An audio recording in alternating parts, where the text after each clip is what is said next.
Corona की दूसरी लहर के कमजोर होने के बाद अब मध्य प्रदेश में दोबारा नए मामलों की संख्या में बढ़ोतरी हो रही है, जिसको लेकर सरकार की भी चिंताएं बढ़ गई है। और यही कारण है कि मुख्यमंत्री शिवराज सिंह चौहान लगातार कोरोना के बढ़ते संक्रमण को लेकर चेतावनी दे रहे हैं। उनकी लोगों को चेतावनी की वजह का कारण यह है कि पिछले 7 दिनों में प्रदेश में कोरोना के 265 मामले सामने आए हैं। इसमें 27 जून से 3 जुलाई के बीच भोपाल में 61, इंदौर में 53, बैतूल में 25, जबलपुर में 23 और राजगढ़ में 16 नए संक्रमितों की पुष्टि हुई है। वहीं रतलाम में पिछले 8 दिनों में 10 और नीमच में 7 नए मामले मिले हैं। इसके अलावा ग्वालियर और निवाड़ी में 6-6, विदिशा, रायसेन, मुरैना में 5-5, खरगोन, धार, होशंगाबाद में 4-4 मरीज मिले हैं। नरसिंहपुर, सिंगरौली, गुना, हरदा में 3-3 मरीज मिले। इधर सतना, बालाघाट, बड़वानी, दमोह, झाबुआ, दतिया, भिंड में 2-2 नए मरीजों की पुष्टि हुई है। रीवा, सीहोर, छिंदवाड़ा, उमरिया, डिंडोरी में 1-1 पॉजिटिव केस सामने आए हैं।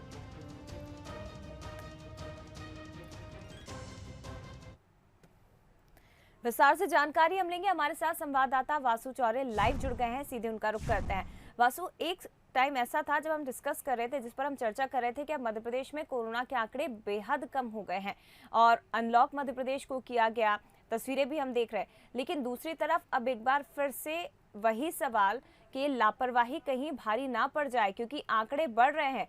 मुख्यमंत्री खुद चेतावनी दे चुके हैं और खबर ये भी मिल रही है कि 30 त्योहार जो आने वाले समय में शुरू होने जा रहे हैं, इन पर लोगों को घरों में कैद रहने को मजबूर होना पड़ सकता है यदि सुधरे नहीं तो।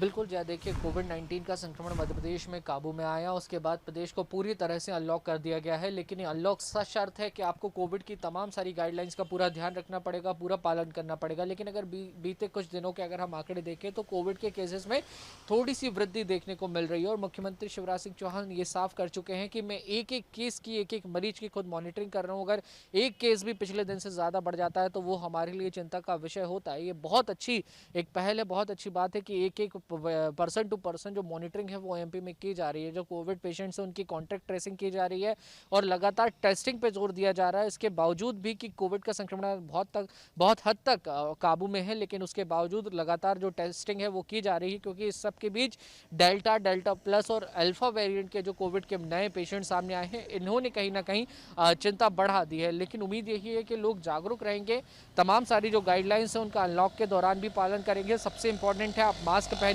और सोशल डिस्टेंसिंग का पालन करिए। ये दो बहुत महत्वपूर्ण चीज़ें हैं। इसके साथ ही अगर आप पात्र हैं और अब तक आपने वैक्सीनेशन नहीं करवाया है तो वैक्सीनेशन ज़रूर करवा लें। ये 3 बहुत बड़े हथियार हैं जिससे हम कोविड का संक्रमण ना सिर्फ रोक सकते हैं बल्कि काबू भी कर सकते हैं। अगर हम भोपाल की बात करें तो शनिवार को सिर्फ 13 नए केसेस कोविड के सामने आए हैं, यानी कि ये तो कहा जा सकता है कि कोविड की स्थिति कंट्रोल में है। लेकिन अब भी अगर लापरवाही बरती गई, लोगों ने गाइडलाइंस का पालन नहीं किया तो फिर से कहीं ना कहीं कोविड का संक्रमण बढ़ सकता है और एक बार फिर जो स्थिति है, जो हालात हैं वो बिगड़ सकते हैं। और सबसे बड़ी चुनौती अभी ये है कि हमें तीसरी वेव को रोकना होगा, क्योंकि सेकेंड वेव कितनी भयावह थी हम सभी बहुत बेहतर तरीके से जानते हैं।